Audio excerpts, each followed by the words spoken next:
సిడ్నీలో ఆస్ట్రేలియాతో జరిగిన మూడో వన్డేలో భారత్ 9 వికెట్ల తేడాతో ఘన విజయం సాధించిన విషయం అందరికీ తెలిసిందే.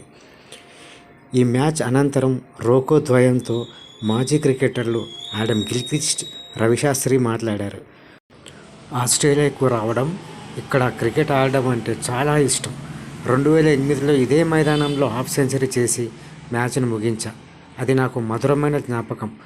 నేను, కోహ్లీ ఆస్ట్రేలియాకి తిరిగి వస్తామో లేదో నాకు తెలియదు, కానీ ఇన్నేళ్ళు ఇక్కడ ఆడడం సరదాగా ఉంది. ఆస్ట్రేలియాలో నాకు చాలా మంచి జ్ఞాపకాలు, చెడు జ్ఞాపకాలు ఉన్నాయి.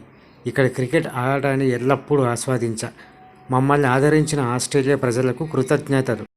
ఈ దేశానికి వచ్చి ఇంత పెద్ద జనసమూహం ముందు ఆడటం మాకు చాలా ఇష్టం. మా కెరీర్లో కొన్ని అత్యుత్తమ ఇన్నింగ్స్లు ఇక్కడ ఆడాం అని రోహిత్ పేర్కొన్నాడు.